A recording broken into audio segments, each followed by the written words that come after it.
All right, welcome back to the Unscheduled podcast. Today I am your host, Javi, and today I am joined by my co-host, the infallible, the reliable, the no nonsense, absolute just rock. That is my man, Zach. Hey, what's up, Javi? It's good to see you, man. And your intros are just getting better and better. Like, I Thank think you. you could legit be paid as a hype man. It's so funny because like I was talking about this with a friend the other day, or Yeah, like not the other day, like a while ago, yeah, yeah. about how I actually wanted to be like the hype man for our school's like basketball games. And honestly, I feel like I could do it. Like I'd love to do Oh, that you kind could of. totally do it, 100%. Like, honestly, honestly, I would consider like just putting yourself out there as a hype man, or seeing if there's like kind of a hype man work job or something. Absolutely. I mean, that would be sick. But speaking of hype, uh, Sony announced yesterday that they will be doing a state of play this Yeah, Thursday. yeah. As of the moment of this recording, they announced a state of play that's Yeah, happening later this week, and I'm excited. I'm very excited. yeah, absolutely. Because it's funny because it shows because they talked about the fact that they're going to be talking mostly about third party games on the PS4 and also stuff that's going to be coming out on the PS5, which shows that they're still thinking about PS4 user base and stuff like that as the PS5 is coming to light.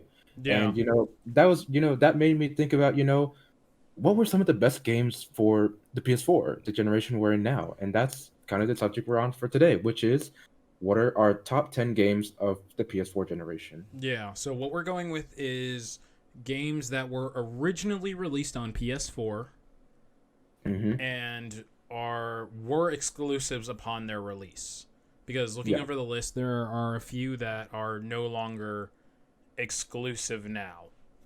yeah, So upon release, they were exclusive. So that is our rules for right now. And then stick around because there will also be honorable mentions. yep. That will be coming just as we're coming up on what our top game of the generation is. Yep. But to lead off with number 10, I'm actually be going with my entry. Yeah. Go So ahead. let's just go start with that. So for number 10 for me, maybe a lot of people might not expect this, but it's actually Ratchet and Clank. And if you Yeah. don't know what Ratchet and Clank is, it's a series that actually started on the PS2. And this entry I'm talking about specifically is a sort of like reimagining of the original game that came out on the PS2. And basically, what Ratchet and Clank is it follows like this like I don't want to call him like a cat, but that's basically what he is. He's Yeah. like He's a like some cat kind of humanoid. cat alien. Yeah, yeah. He's a mammal, but he's bipedal basically. Yeah. And he it's like a it's like a sort of like galactic like sort of setting in which like Yeah. you're on a foreign planet, you're playing as like this like bipedal cat, and all of a sudden a robot actually crash lands on his planet, and then that's kind of where the series takes on from there. And Yeah. the reason why I actually really like this game a lot is A, because I've actually played the original Ratchet and Clank on the PS2. That was one of my favorite games Nice. when it Nice. was there. And then just playing through this, it was so great to see all of the settings and atmospheres not only reimagined but sort of like basically like how like that meme of like you how you like remember a game like looking like and how it actually looks like and it actually looked terrible. Yeah. Like Ratchet and Clank Remastered like looks how I imagined Ratchet and Clank to feel like when I was a kid, and that was such a Nice. Nice. warm feeling. And obviously, like not only was the visuals great, but like the gameplay like held up from like when I remembered it. Like the the gameplay feels very grounded, and it's mind-boggling to me that they made the game feel even better than it did when it was like on the PS2. So Yeah. that's why No. I have it number Seriously. 10. Yeah. All right. So yeah, I mean, I've experienced very little of Ratchet and Clank, to be honest. Like, I'm a huge Sony fanboy, Yeah. but it was just one of the series I never really got behind. Like, I was a huge Jack and Daxter kid, Mm. so Hmm. Ratchet and Clank was the one I never really got into because I was already spending my time playing Jack and Daxter. Like, I remember Yeah. the three kings of like the ending PS2 era were Ratchet and Clank, Jack and Daxter, and Sly Cooper. Sly Now, Cooper. Yeah. only one of those has survived, so. Yeah. But I digress. But yeah, looking through it, I've seen gameplay of it. I have experienced some of the demo play, Hmm. and I will give it. It is a solid game. It had a terrible movie release, Oh but yeah. we're not going to talk about that. Uh, Yeah, yeah, I will give it. I will say it definitely deserves to be on the top 10 list. absolutely. All right, so number 9 was actually my pick. This one was a game that I feel like it was kind of interesting because when we were thinking of this list, we almost forgot this game existed. Hmm. And then you're probably wondering why is it on a top 10 list then, but once I remembered it, I remembered just how good of a game it really is. And that would Hmm. be Infamous Second Son. Yeah. So, I've followed the Infamous series back when it was on the PS3. So Infamous 1, Infamous 2, and now Infamous Second Son. So Infamous Second Son is the third installation of the game and the successor to the Infamous series. And you know, the thing is like the gameplay on it is so good. So for those who don't know what the Infamous series is, it's kind of like how mutants work for X-Men and stuff like that. So Hmm. suddenly one day people started waking up with powers, and this game takes place 5 years after the event of Infamous 2, and I think it's like 5 or 10 years after that event. And powers should have been eliminated from the world, but suddenly now powers are coming back, and like you see how the government is now reacting to this wave of powers coming through, and how they're just like, oh, okay, the government's kind of being a dick about this. Hmm. This is how people are fighting back. And so you have this like moral spectrum of the main character who you play with. You can either play it in a very dark and twisted way, or you can play it in a very heroic and justful way. And there Hmm. are a lot of things that happen throughout the game that really test like your character and your mettle. Yeah. And so like there is so much to it, and the gameplay was really solid. It was really fun exploring the world. There was a lot to do, and as a launch title, it checked off all the boxes. So Yeah. yeah, that is why personally for me, like it is at number 9. Yeah. I mean, I didn't play Second Son, but I did play the first one to a certain degree, and it was just so fun, having that sort of alignment system and kind of being able to choose how you play the game and that affecting like how the story progresses. And that to me is just a key element of the Infamous series. So I'm glad to hear that that stuck around for that entry. Yeah, I was very happy with it. I also feel like it really helped to kick off more of the alignments. Not that that hasn't been a thing, Hmm. but I feel like it also definitely helped some other games gain inspiration. But I have no solid proof of that. It's just like that. That's what it felt like around that time of games being released. Yeah. All right, so number 8, I also picked on this. So Mm. like Javi and I are not trading off in any specific order. This is just like where we rank the games we picked. Just Yeah. just an FYI. Number 8 actually. So it's no longer a PS4 exclusive because it got ported to PC about 2 years ago. But for me, it's Street Fighter Five. Mm. So I'm a huge Street Fighter fan. Like if anything, the only thing I'm a bigger fanboy of than Sony is Capcom. Yeah. Like this for a fact. I love most Capcom titles. Like I still have a bunch. But yeah, for me, I spent when Street Fighter Five dropped. I just buried myself in that game when it came out. Like I picked it Yeah. up and I was just playing it all the time. So like in terms of fighting games, it's a great fighting game. It is like regardless of which fighting game series you enjoy, Street Fighter Five is just a good game you can pick up at any time. And at the time when it was released as a PS4 exclusive, it really threw a lot of people for a loop. Hmm. Now the reason this is not higher on the list is that it is a fighting game. So in terms of fighting games, they are not as impactful in terms of a story or Yeah. long term remembrance. I say that even though tons of fighting games are still around, even the retro ones, but I digress. Hmm. And what's also keeping it lower on the list is its poor release. Yeah. Like there were a lot of bugs when it came out, and then like it started this trend of reduced rosters in fighting games, which a lot of people were not a fan of. Yeah. Like at least for the main series fighting games, not for other fighting games. Not for like all of them. But yeah, you can kind of mark the trend for that around Street Fighter V in its original beginning. Hmm. So yeah, that's kind of how I put it down for me. Like that would be why Street Fighter V. Like the mechanics were beautiful. I loved the introduction, the new series, and I can still pick up the game and have fun even now. So yeah, that's why it's at number 8 for me. All right. So you want to move on to number 7? Sounds good. All right. For number 7, I have Uncharted 4. And both me and Zach are big fans of the Uncharted series. Yep. And Uncharted 4 undoubtedly is probably, mm, I would say, um, at least not part of the trilogy. It's definitely my favorite, probably, of the Uncharted series because, like, Yeah. it just completely blew my mind. And actually, it's funny because Uncharted 4 was my first Uncharted. And even after playing through the Uncharted trilogy, um, I would still say this definitely still holds up as my favorite because it's Yeah. just, you know, the story is actually incredible. Like, it just completely, like, it's not unpredictable. It's not like that. Like, I saw like the twist coming from a mile away, honestly. Yeah. But um even then the story is just incredible to follow. It takes you through a variety of settings, like most of the Uncharted series kind of do.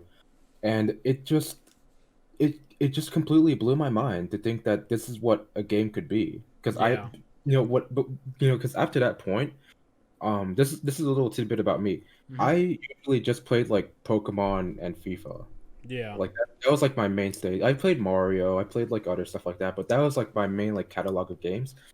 And playing Uncharted 4 kind of just opened my mind to like this adventure-based, like, sort of story-driven game, and it was just incredible to watch. The puzzles are fantastic, the gunplay is great, the combat is amazing. The visuals, do I have to say anything? Like it's just great. No, I 100% agree with you. Like, when you got it, I shortly after, because back when we roomed together, um, there was there was just so much about that game that like it was so satisfying. Like, okay, to go into a little bit of spoilers, giving you a warning now if you haven't played the game, Put it either this way. skip ahead or pause, go play the game, and come back to this. Like one of Yeah. my favorite things was just the little Easter eggs that came from Naughty Dog. Mm. So like you had my favorite thing was just like already within the first hour of the game, within the first no not even first like 5 hours, Hmm. was the Crash Bandicoot that level that you get to play in the game. Yeah, yeah.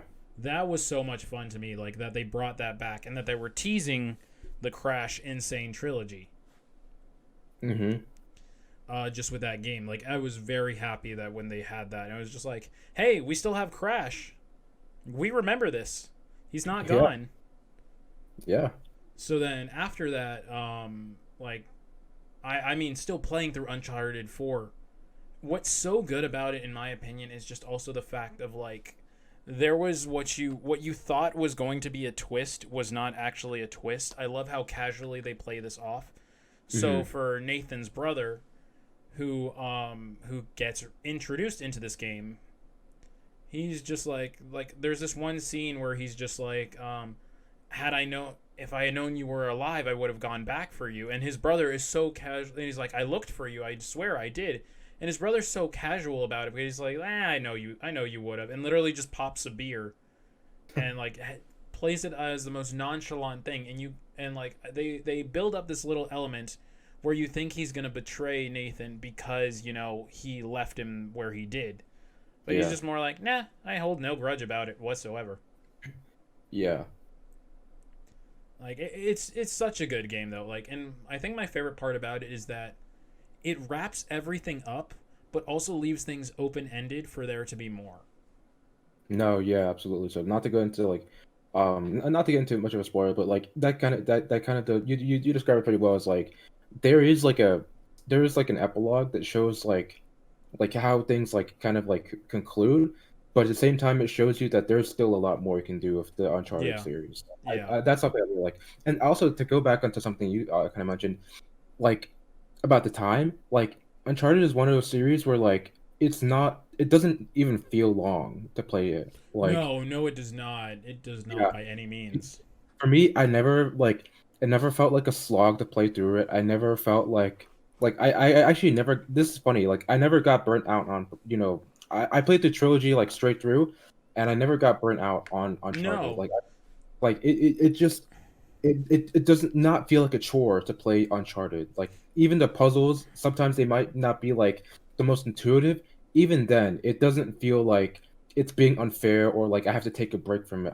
I want to play more. So that's a big testament to how good this game is, I think. yeah. I think the other part about it is just how much time you can lose to the game because Yeah. there's not a point in the game where it's just like there's not a point in the game where it's just like, "Oh, hey, you are halfway through the game at this point." No, you never really feel No. when the game has hit the midway point or anything, or like when it's hit the major climax, because it just keeps coming back. No, yeah. And it's like, oh, you Yeah. thought you were done. You thought you were about to reach the climax. Nope, there's still more to do. Yeah, it builds on itself. Like it just keeps like the stakes get higher as the game goes on, and it's Yeah. just insane. Yeah. I think the other thing I love about it is that it's a serious game, hmm but um, the main character himself never takes it seriously. No, he's like yeah, Nathan Drake, the main protagonist of the series, is a complete smartass, but he's just like he just thinks outside of the box in ways that you wouldn't really think of if you were Yeah. in that situation, which is like to me like a testament to like how like interesting he is as a character, because like um one of the things I like the most about Nathan Drake not only is like his like attitude, but like also the fact that like the man is indestructible. Like Essentially, yeah. like if you like you wouldn't understand just by listening to us. Like just go through a game and you'll see like how has this guy not died? Oh yeah, like he Like shrugs off falling like 200 stories and he's like, "Nope, yeah, nothing broken. That hurt, but no, nothing broken." And like the man's luck is astounding too. absolutely. Like, Yeah. I mean, there's probably a complaint here or there about plot armor or something, But but I never felt that yeah, honestly. seriously, no, Yeah. not at all. It was just like, "Hey, Nathan fell 20 stories. Okay, guess we just got to keep climbing this tower again." Yeah. Like how else am I gonna freaking like discover the secrets of like Hinduism or something like that? Yeah. Yeah. That was the other thing about the game I loved. It's just the amount of history you Yeah. legitimately learn about through these games. Like Yes, obviously some of honestly. it's a little bent, some of it's a little changed, Yeah, but it's like like the yeah. history lessons and then knowledge you get through it is so cool. Yeah. Yeah, it's obviously dramatized to a certain extent, but it's still like legitimately a peek into like history that a lot of people I feel like wouldn't necessarily engage in if they didn't play these games. Yeah.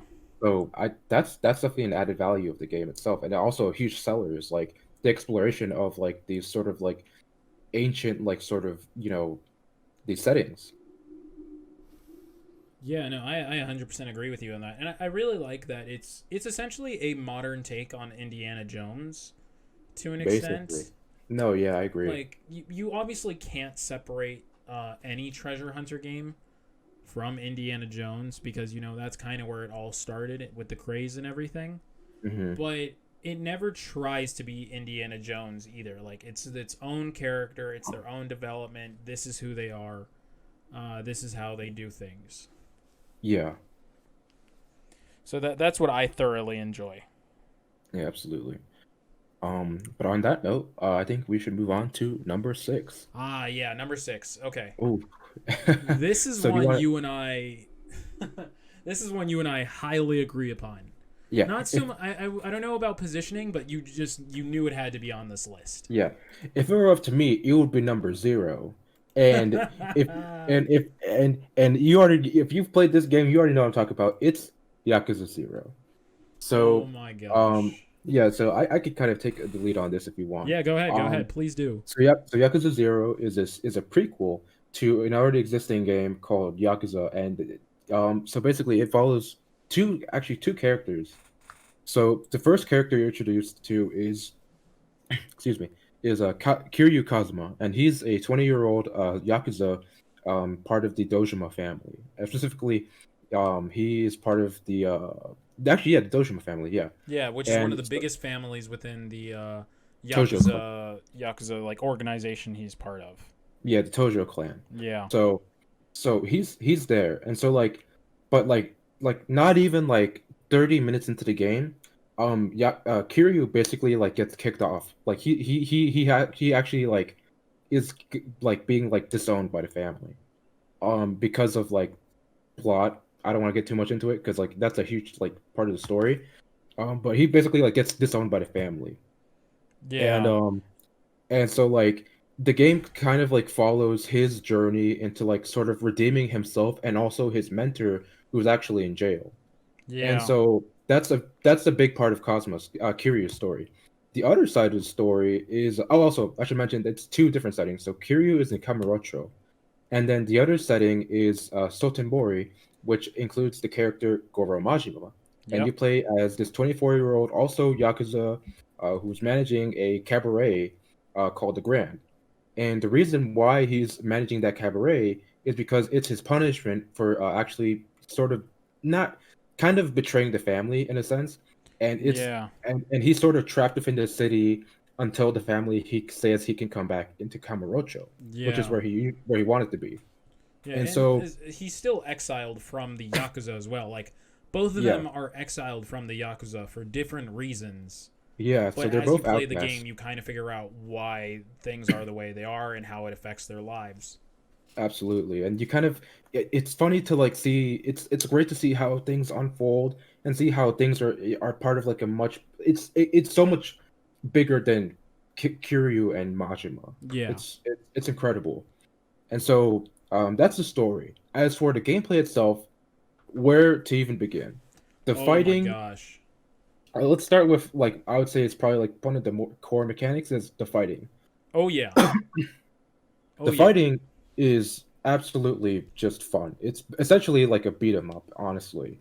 And basically you're just fighting waves of dude basically whenever. It's like you so it's essentially an open world game and you can go around the city just like kind of interacting with the different, environments and the different people you meet. Right. But Right. occasionally you'll run into like just random people that want to fight you. And that's how you kind of like gain like money. That's how you gain like sort of like that's how you gain money, and then you use that money to actually buy more abilities and points and stuff like that. Yeah. That's what I was gonna say. The game really rewards you for getting into fights. Yeah, Like it does not want you to avoid fights by any means. yeah. Like Which it'll give you a bunch of fights, and then it definitely likes muggings in the game too, because it'll mhm. reward you for stopping a mugging too. Yeah, yeah, that's the other thing as well. It's like it rewards you for fighting basically, and there's really no reason not to because you're always like rewarded for it. Now, Yeah. whether or not it's worth your time to do that, and we'll get into that later. Yeah. Um, yeah, but it's definitely a key mechanic of it, and I usually don't get bored of it. Like Yeah. it takes me like a good like 20 to 30 fights before like okay, I'll just do something else. But yeah, or at least like I'm like running away from fights. But yeah, that's the sort of fighting side of it. The Yeah. other, yeah, go ahead, go ahead. No, I was just gonna say like there is so much to it as well because it's like what one of the biggest selling points of this game too is that like morality is very ambiguous in this game. Like Um, when yeah, when you're playing both like as you go through the story, morality becomes very ambiguous, and then you also have to remember these characters at the end of the day. They may hmm, seem honorable, but they're still part of, the Yakuza. For what people don't understand is that is the Japanese mob or equivalent yeah, of. yeah. No, absolutely. Like that's you bring up a great point. Is like, so Kiryu and Majima themselves are very like they're yakuza, but at the same time they're very kind-hearted people. They're not like stone cold killers, Like they're like actually like very sympathetic and compassionate, which is a very interesting like sort of spin on like their characters. So I think that's definitely a part of it. what I was gonna say is that there's another key sort of element to the game in terms of gameplay, and that is the sub stories. So, do you want to talk about that, Zach? Yeah. So, Yes. do you This want to take the is charge on that? yeah, okay, so the funniest thing about this is the main story is 100% serious. Mm-hmm. The sub stories throw that all out the window. Yeah. They do not take themselves seriously for a minute. Like No. so much of there is 100 sub stories within the game, Yeah. split between the two protagonists, and then they have like their own. Each sub story kind of breaks down a little bit more into that. Yeah. But essentially, like for them, they have so much to do just in terms of sub stories because Yeah. they like there is so much to like that is built on the underside of these cities and like Yeah. how much you can do. Like, and each city has its own exclusive things that you can do in one that you can't do in the other, but both of them are very fun. But either way, like the sub stories, like the main story itself, I would say takes about 40 hours. The rest of the time for that game is sub story, which Oh is my. about another 30, 40 hours, which in itself is just so much fun. It is Yeah. so much So. fun doing that. Yeah, so there's another aspect of the game that we'll get into later, that also takes up a long time, but I just want to share this. So, Zach said that uh, the main story takes around like 40 hours or so, and but like for me, I'm 80 hours into the game, and I'm only on like chapter 13 out of 17. Yeah. So it's just like you can honestly spend like it's a huge rabbit hole, honestly. You could spend like for me, I know I've easily spent like at least 5 hours doing the sub stories. Like that's an easy at Oh least five yeah. Oh yeah. hours. And the thing is about the sub stories is that they vary so much Yeah. from like intense sub story Mm-hmm. to wholesome to Yeah, completely ridiculous. absolutely. And you So never know what you're going to run into with any of them. yeah. And I personally don't do this. I just kind of like looked at a guide for it. Yeah.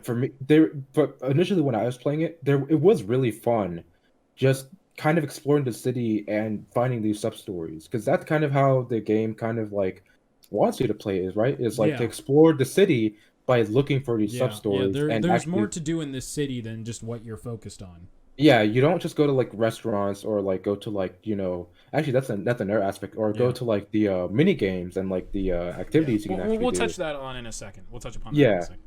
yeah, but like it's just so much more. And but yeah, that's kind of it for the sub stories.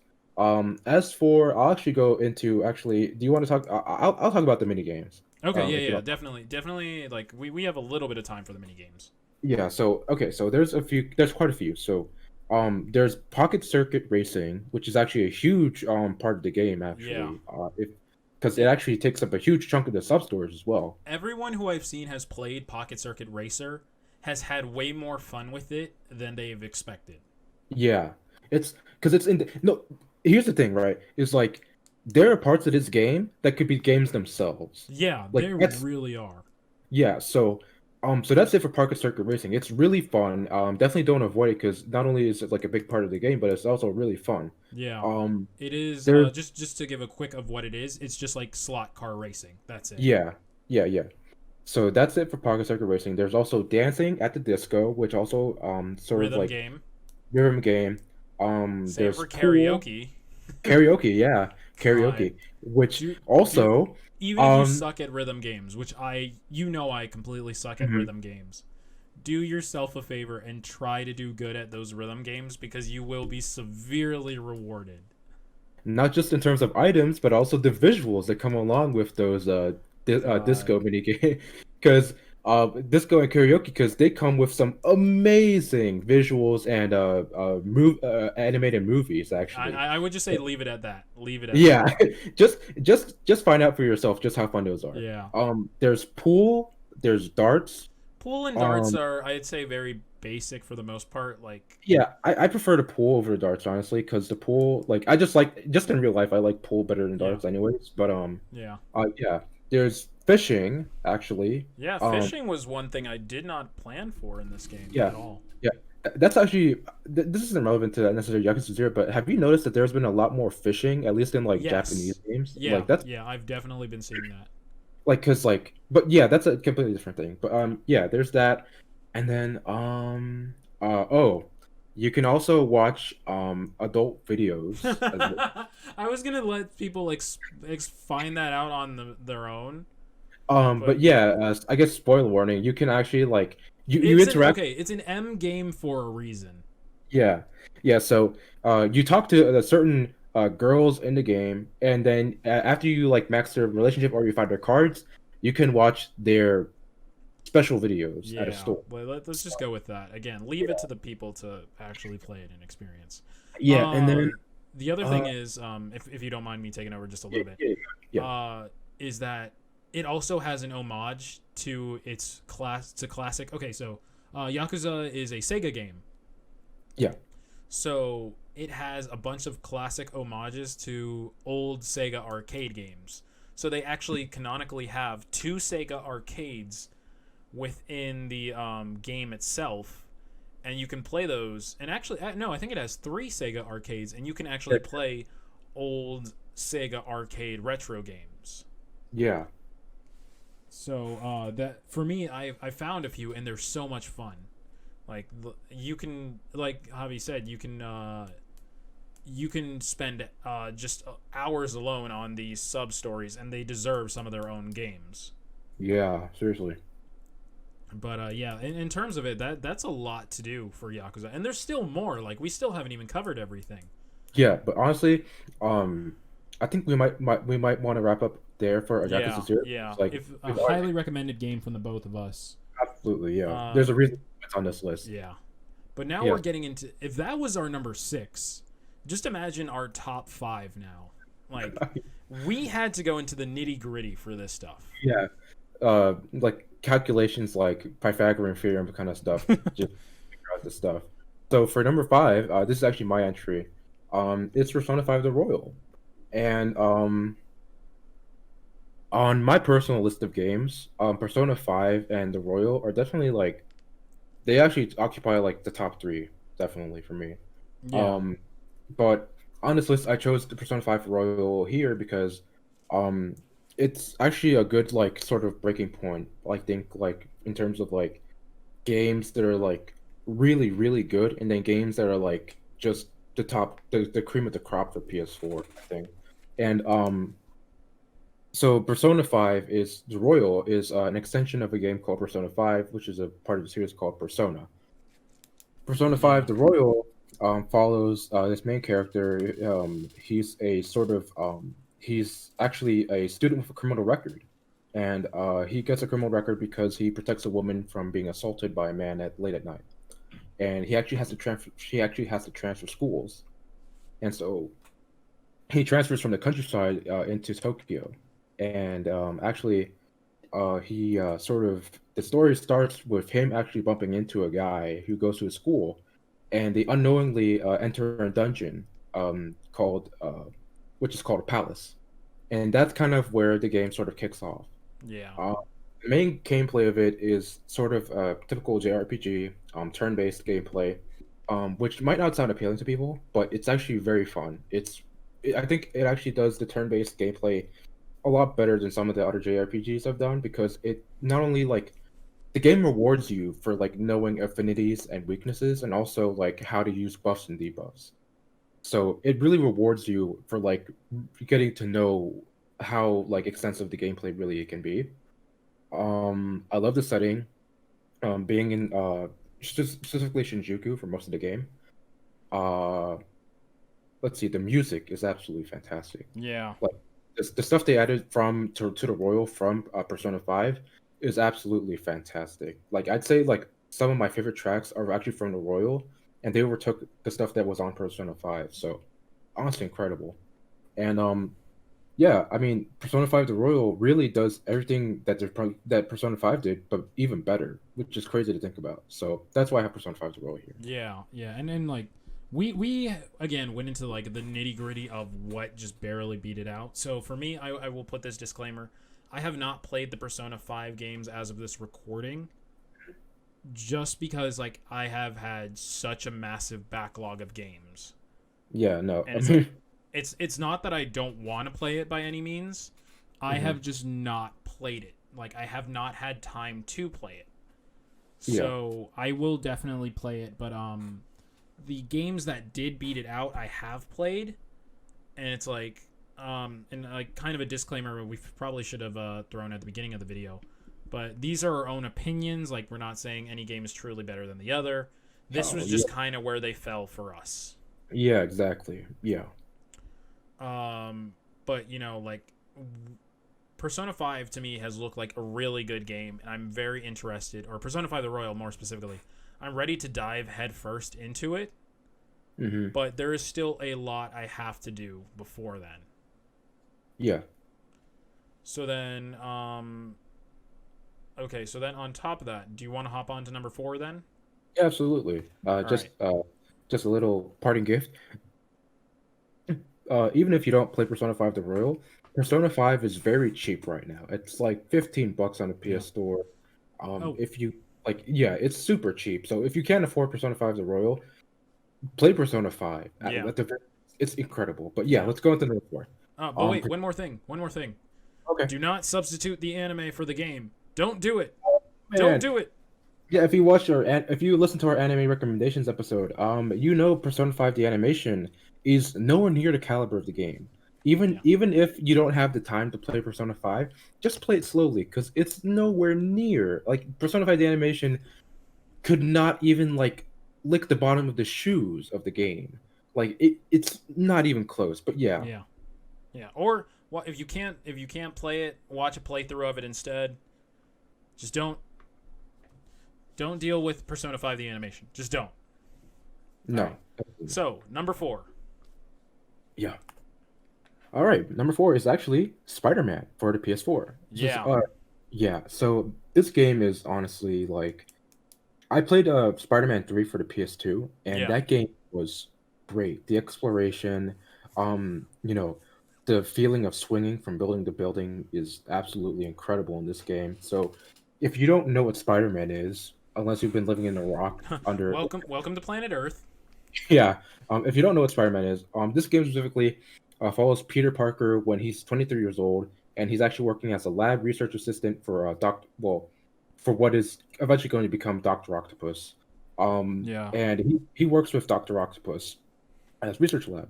And this specific story actually, he's actual the main antagonist of this. Well, there's actually quite a few, but Yeah. there's Yeah. That's kind of for them to play through and figure out. so you can figure that out. But there's quite a few main antagonists in this game, and uh, it's I mean I don't really want to get into the story to be honest because it's Spider-Man. Yeah. If you know what Spider-Man is, um, you can have an idea, but that's not to say that you shouldn't play this game because the gameplay is absolutely incredible. Like, fighting, like I said, like moving from building to building, the movement is absolutely incredible. Like this game absolutely does like the exploration way better than I'd say like the previous Spider-Man games have done it. Oh yeah. And then Like oh no, go ahead. Continue, please. Sorry. yeah, actually, and then visually speaking, it's very impressive. It's great to look at. But what were you gonna say, Zach? No, I was just going to say like I've played through I'd say a good portion of the game. Like I have not because I don't own it myself that for just dumb reasons. Mhm. But like from what I have played, the game has been visually appealing. Story has been great, and then there are so many little Easter eggs throughout it for any Spider-Man fan, Yeah. and that it's just like there is for me so much to do and be said about the game. So it's just there is so much I wish I could like say about it to do it justice, but really it's just an experience in itself. Yeah. Honestly. So like I would definitely recommend that any not only comic fan or Spider-Man fan, but just anyone who enjoys a good open world not RPG, open world game Yeah. definitely play Spider-Man I want to say Spider-Man 4, but it's just literally Spider-Man. Yeah, yeah, and also you don't need any knowledge of Spider-Man going into this game. Like You really don't. it's actually I'd say it's actually a pretty good introduction to the Spider-Man series. Yes, I'd it say. is not. It is not a origin story though. No, That's, yeah, I no, will say that. yeah. That like I said, it's actually like it takes place a few years after he gets his powers. So if you're looking for something like that, either read the comics or watch one of the movies or something like that. But yeah, Yeah. But yeah, that it's like it's still a great game, and like we were saying, we were having trouble with these last couple ones, with these last couple games, yeah, and yeah. it just like it barely inches out over Persona 5 the Royal, like the just out of the out of the discussion we had, not argument. Mhm. But yeah. All right. Well, time for the medals. Yeah. So for bronze, what do we have? So this took us really looking hard at these next three games. We're just Yeah. gonna say that this was a lot to look through, and we had to go through like recent Mhm. bias. We had to go through like overall impact. We had to go through like attraction to people, and like there is so much to be said about these games out of the time of this recording. But all right, our number three is Ghost of Tsushima. Bang. Yep. Yeah, like I know there are going to be people who are like, "What? That's not number one. What? That's not number. How is it only number three? What? How is it even on this list? Yada yada yada." Yeah, yeah. That's not my point. It's our list. That's how we do it. So, Ghost of Tsushima has been a breathtaking game, to say the least. Yeah. It has offered so much to do and so much to play, but it's just like the story's great, the world building is amazing, and Mm-hmm. it feels like around every corner I'm finding something to do. Then mechanics wise, I have honestly no complaints about it. There really is none I can think of. Like I don't know about anyone else, but the game has given me like zero complaints. Mm-mm. It's almost in a weird way, it almost feels like too much to explore. Which is like a good thing, I feel like. Yeah, Yeah. yeah. Like it's not to the point where like it's so big that it's unattractive. Mm-hmm. It's just I'm always finding stuff to do, and like for those who have seen my Twitch, you've seen me streaming this game and just how much fun I'm having just playing this game. Whether I'm playing main story, the sub stories, all of it is just there. There is more and more to do. And I don't know for Javi if you have anything. No, yeah, like most of my exposure is actually watching Zach streams, which you guys should watch. It's very good. Um, but yeah, it's such a uh, it's funny because you mentioned that the game is breathtaking, but a lot of the game is taking other people's breath.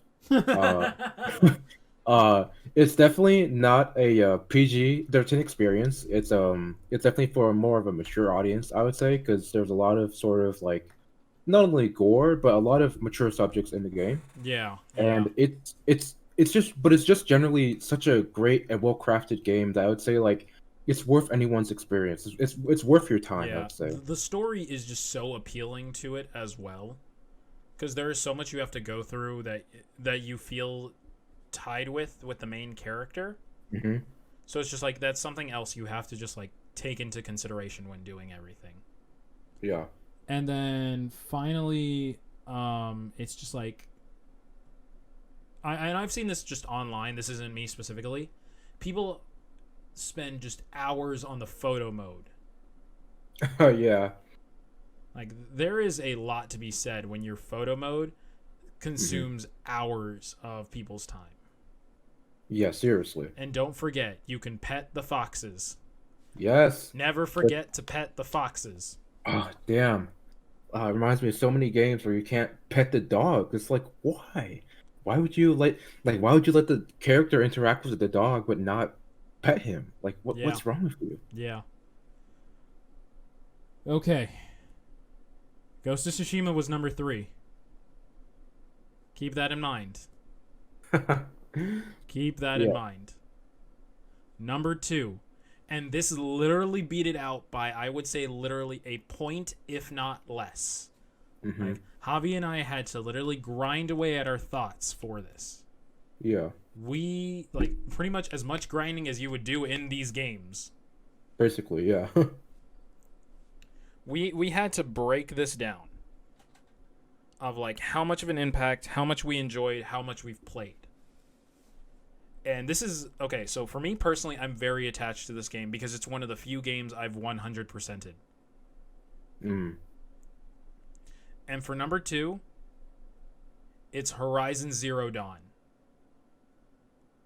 Like, Horizon Zero Dawn has provided just endless hours of gameplay. And the same things that, like, Ghost of Tsushima said, same things I've said for Ghost of Tsushima, I can say for Horizon Zero Dawn. Only Yeah. difference, really, Horizon Zero Dawn did it first, I guess. Like, the mechanics and gameplay are outstanding. The visuals are phenomenal. And then there is just hours upon hours of things to do within both games. And then, but even more so, the only reason I can really say I give it to Horizon Zero Dawn is the complex story that goes into the game. Yeah, absolutely. Yeah. So, for those who don't know what Horizon Zero Dawn is about, it is essentially humanity has reached a point in history where history has essentially reset. Like, our Yeah. modern day is gone. Like, our personal modern day is gone. And everything got reset to the time of, like, nomads and cavemen and stuff like that, into, like, early cities. The only Mm-hmm. difference is, this time around, there are mechanical beasts, too. Yeah. So there is so much that goes into the game and, like, that wants to be put together. And there's so much about it that it's like you never know where the story is going to take you. Yeah, and do you want to talk a bit about the protagonist and Yeah, how yeah, she? Yeah. yeah, you can't separate obviously the protagonist from the game. Yeah. So you play as a woman named Aloy who has been labeled an outcast by her tribe. For reasons that'll be explained in the game. Mm-hmm. And so as you kind of see everything, like, while everyone else has put their minds in, like, to this objective narrow-minded thought, Mm-hmm. her being an outsider, or, like, I guess, yeah, an outsider more than anything, has given her a different view of the world and much more curiosity and things to do. Yeah. And then there's also so much that just goes into the game of, like, the story eventually revolves around, like, you now going on this grand quest after being raided by bandits, looking for revenge. But as you go on this journey of revenge, you start to figure out that that's only a small piece of something much larger. And you're trying to figure out what the hell happened to the world to get it to this point. Yeah. Seriously.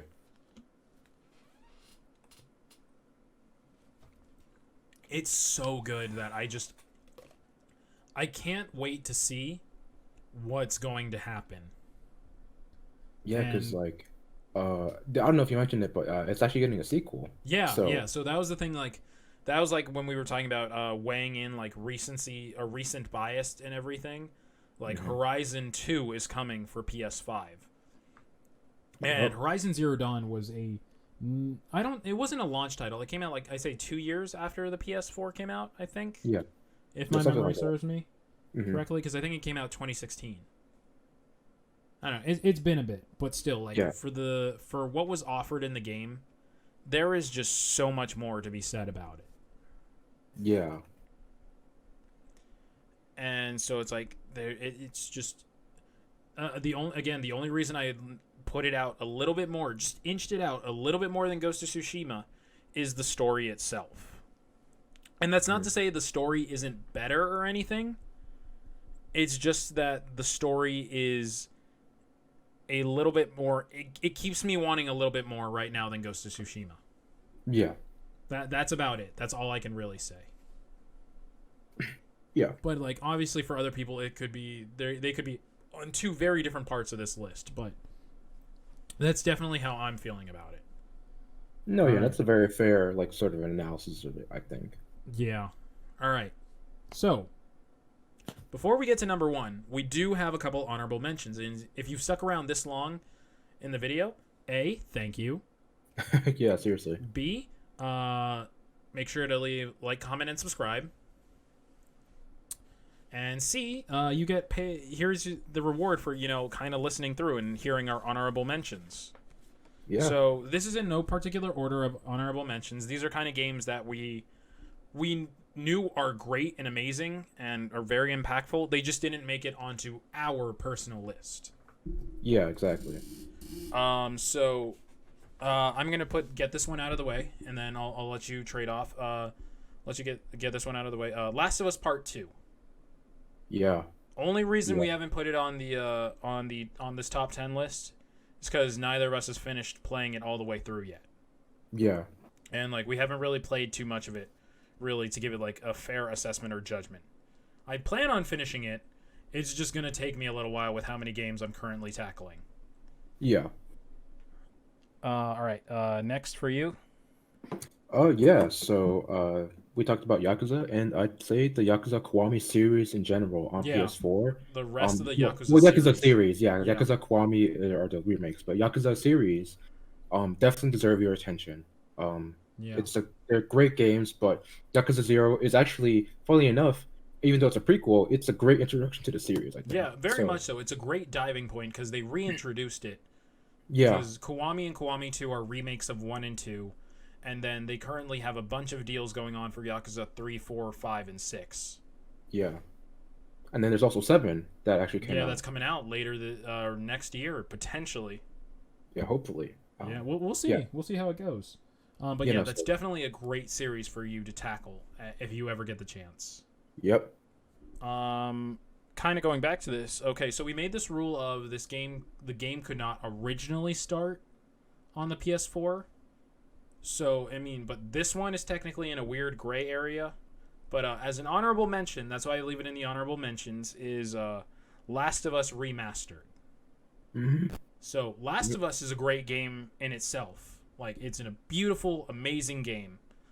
Um, but our rule was it had to start on the PS4. So the remastered, is a remaster of the PS3 version. But if you have not played the Last of Us series, I highly recommend it. To me, it's not a horror game. It's a game with horror elements because there is so much more to the game that you Yeah, don't know what to truly be scared of. seriously, yeah. And oh, going back to the but I don't know if you have another one for you then, Javi. If you have another one. Oh yeah, sure. In terms of something that exclusive was on PS4, I would say no. Actually, was it? No, whatever. It's an honorable mention. I would Yeah. say like probably, Far Cry 4 is definitely a great game. Yeah. I wouldn't say it cracked the top 10 because it wasn't as impactful as some of these other games for me. But Far Cry 4 definitely is a great game. It's an Yeah. open world game. That's if you've played Far Cry before, you know what Yeah, the deal is and about. I don't believe it was an exclusive, but I do think it had different things to offer per version. Yeah, kind of. Maybe. I'm not entirely sure. I never really played Far Cry 4. Hmm. But still, it's a great game. It's definitely worth your attention, and yeah, I'd say it's definitely worth being an honorable mention at least. Yeah. The other one I was going to get to is actually, I kind of missed this on our Yakuza series mention, so kind of a half honorable mention in a weird Hmm. way. Yeah. We say the Yakuza series, but there's also a spin off of it now, and Hmm. that's Judgment, which Yakuza, you always see things from the side of the crime world, while with Judgment, you now see things on the side of law enforcement Yeah. because you're playing as a detective who's an ex lawyer who has also deals with the Yakuza and everything around that. Hmm. So, it's its own thing. But my other honorable mention then that I was going to bring up was Resident Evil 2. Yeah. So Resident Evil 2 got a remake, I would say. Yeah, I'm going to call it a remake. Like, Hmm. if you've played the classic Resident Evil, definitely play Resident Evil 2. Capcom knocked this one out of the park. And I don't remember Yeah. if this one's exclusive or not, but, still on PS4, it's really good. And again, it's an honorable mention, kind of doesn't really matter too much. Yeah. But this game was just beautiful and terrifying all in one. Yeah. And then I know you had another one that you had mentioned for your honorable mention. Did I? It's not coming to me right now, though, so I think it'll be fine. All right. Then I got it here in our notes. It's God of War. Yeah. Yeah. Actually, there you go. Yeah. So again, the only reason that didn't even crack the top 10 for us is, again, we're still playing through the game.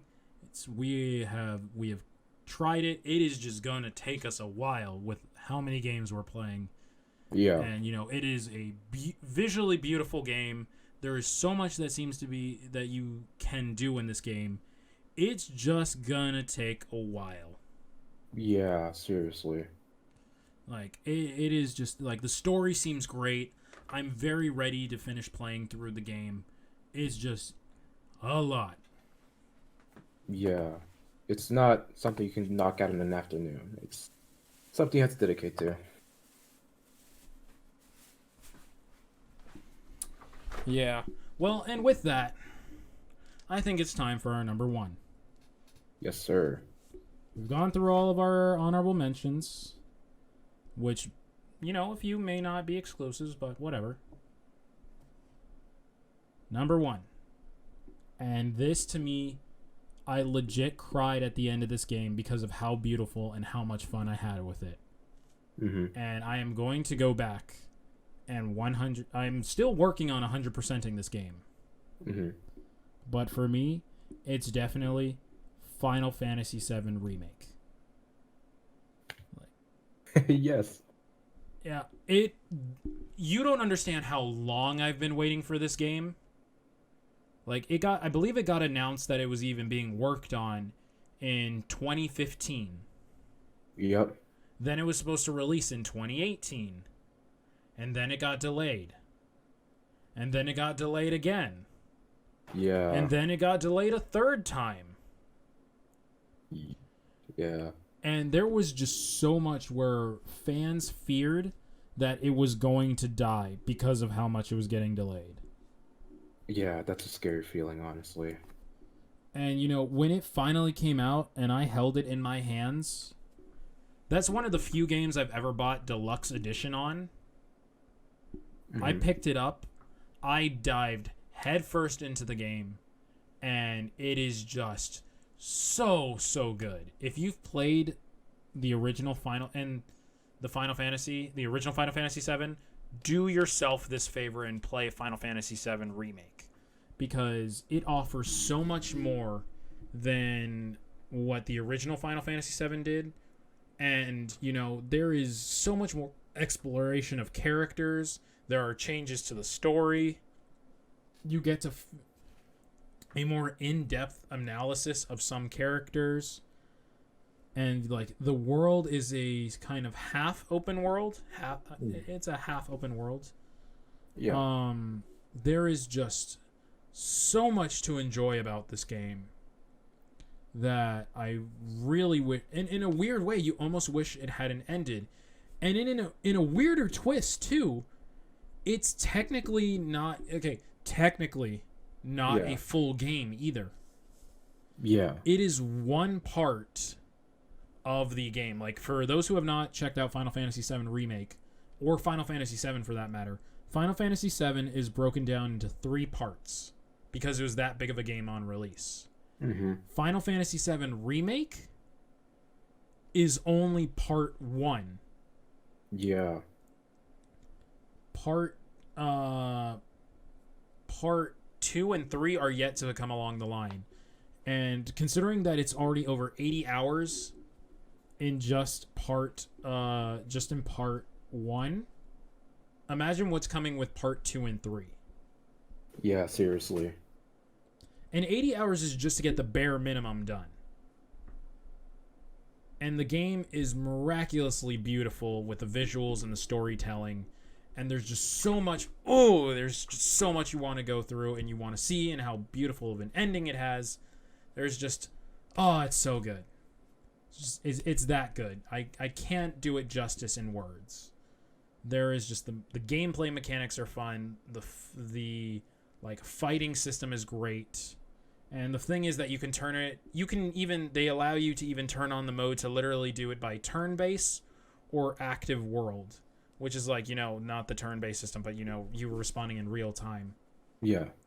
It's just that good. And there are so many sub stories. There are even secret sub stories and stuff like that. There's so much to do and to see. And it's just, you got to do it all. Absolutely. Yeah. So, yeah. It's like that to me was number one. And it I used to love Horizon Zero Dawn the most, but then after playing Final Fantasy VII Remake, knocked it down just one peg. Yeah. So good. So, I think that's a great place to end off right there, man. Absolutely. So, thank you all for sticking around and Yeah, listening again, to thank you. our sort of top 10. Obviously, there are some games that we just are not on here either because it just didn't make that big of an impact, or we just didn't play them. Yeah, we may not There's have been aware. yeah, there's a bunch of games on PS4 that are definitely worth your time. Like for example, I've heard great things about Bloodborne. I've heard great things about there's the what is it called? The can't remember what it is, but I mean, there's just a bunch of games on PS4 that Yeah. are very good and they're worth your time. But this is just what we think is, sort of, deserving of this ranking based on our experience. But on that note, yeah, again, thank you for listening. Hopefully you guys take something away from this episode. Hopefully check out some of the games we mentioned, and yeah, Yeah, and you um, know what? List down in the comments your favorite games for the PS4 in this latest generation. yeah, absolutely. We're always looking for recommendations for sort of the mediums we're going through. So definitely, leave the recommendations. Yeah, and And please share the video. Just don't have you. I guess you guys can have discussions. Don't have don't argue about it. Like really, taste is subjective. Everyone yeah, has their preference. absolutely. Yeah. Yeah, but with that, thank you again. We can't Yeah. thank you enough. And yeah, we'll see you on the next episode, which Yeah. will be um whenever, because we don't know, because that's what this podcast is about. So thank you again, and we'll see you later. All right. Bye, guys.